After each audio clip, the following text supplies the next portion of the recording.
Allez, c'est parti, qu'on plonge directement dans le vif du sujet. Bienvenue dans ce nouveau décryptage. Aujourd'hui, on va explorer un truc absolument fascinant. L'être humain ne naît avec aucun code social préinstallé. Zéro, nada. À la naissance, notre disque dur est, pour ainsi dire, complètement vierge. C'est quand même fou quand on y pense, non? Tout ce qui nous semble inné aujourd'hui, notre façon de parler, de nous tenir, nos réactions face aux autres, en fait, c'est le résultat d'un téléchargement permanent. Et c'est exactement ce processus de codage, littéralement indispensable à notre survie, qu'on va décortiquer ensemble. Pour bien capter à quel point on part de zéro, il suffit de regarder la figure de l'enfant sauvage. François Truffaut l'a d'ailleurs brillamment illustré dans son célèbre film, et le dessinateur Gottlieb en a fait des caricatures assez marquantes. Un individu qui grandirait totalement en dehors de la société humaine, eh bien, il manque de tout.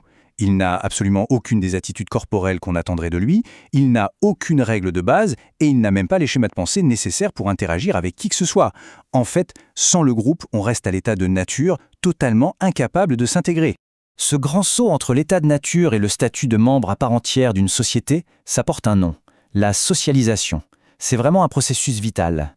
Il s'agit d'incorporer, de façon active, mais aussi très souvent de façon passive, des manières de faire, de penser et d'être. Et c'est cet apprentissage de tous les jours, cette intériorisation des codes sociaux, qui va transformer un simple organisme biologique en un véritable acteur social autonome.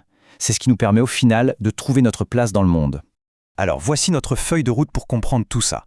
On va suivre l'évolution d'un individu. On partira de l'enfant sauvage et des toutes premières règles qu'on nous inculque, pour ensuite aborder l'imitation, l'interaction et enfin le rôle super important du groupe de pairs.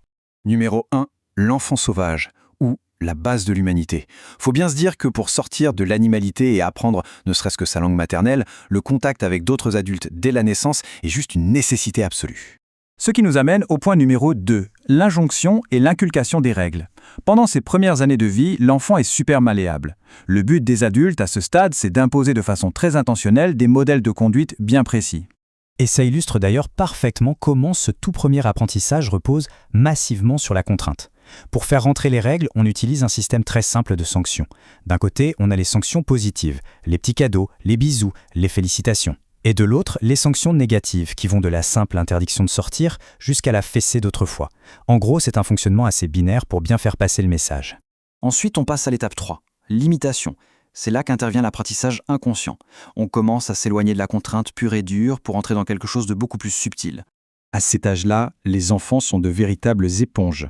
Ils s'imprègnent de tout, absolument tout, les valeurs, les normes, les comportements qu'ils voient au quotidien. Au point de littéralement les singer. Prenons un exemple classique, une petite fille qui joue à la maman ou au docteur. Sous ses airs de jeu tout mignon, elle est en fait en train de reproduire et d'intégrer de façon totalement inconsciente les rôles sociaux qu'elle observe chez les plus grands. Et là, le point vraiment crucial, c'est ce que le célèbre sociologue Pierre Bourdieu a mis en lumière. Il nous dit qu'il se produit une incorporation durable des conditions sociales. Ça veut dire quoi ? Eh bien, en s'identifiant à ses parents, à sa famille ou même à ses profs, un enfant va acquérir des manières d'agir et d'être qui sont très spécifiques à son propre milieu social. Donc ce n'est pas juste un jeu d'enfant, c'est un ancrage super profond de sa future vie en société. Bon, le temps file, l'enfant grandit, et on arrive au point numéro 4, l'interaction. On rentre dans l'adolescence et l'âge adulte. L'individu n'est plus du tout passif, il commence à vraiment négocier sa place. Et c'est super intéressant de voir comment l'évolution de la famille moderne reflète ce changement.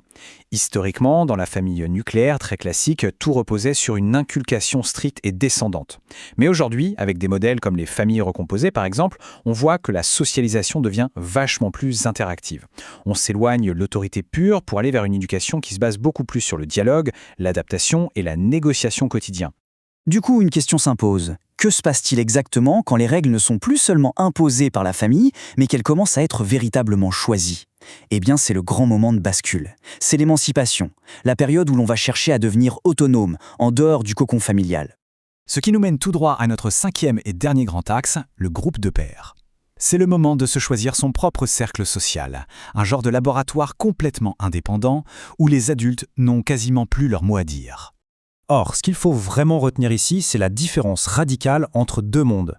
D'un côté, pendant l'enfance, on évolue dans des relations dites contraintes, imposées par la famille. Bah oui, on ne choisit pas ses parents, on ne choisit pas ses frères et sœurs. Mais avec le groupe de pairs, on bascule dans les relations choisies. Et ça change tout. Ça ouvre la porte à des expériences sociales totalement inédites, loin des règles de la maison, et c'est ça qui permet d'explorer de nouvelles facettes de sa personnalité.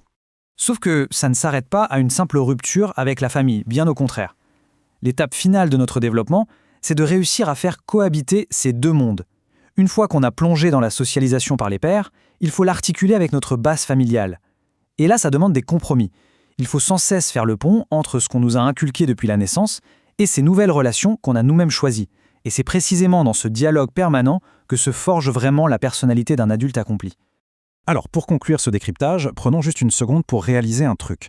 Si notre langage, nos comportements et même nos pensées les plus intimes sont finalement le résultat de ce long façonnage par l'injonction, l'imitation et l'interaction, eh bien, quelle part de notre identité est véritablement originale ? C'est fou d'y penser. Quelle est la vraie place de notre libre arbitre si notre être tout entier est un énorme code social téléchargé au fil des années ? En tout cas, ça donne vraiment matière à réfléchir sur la mécanique de notre propre existence.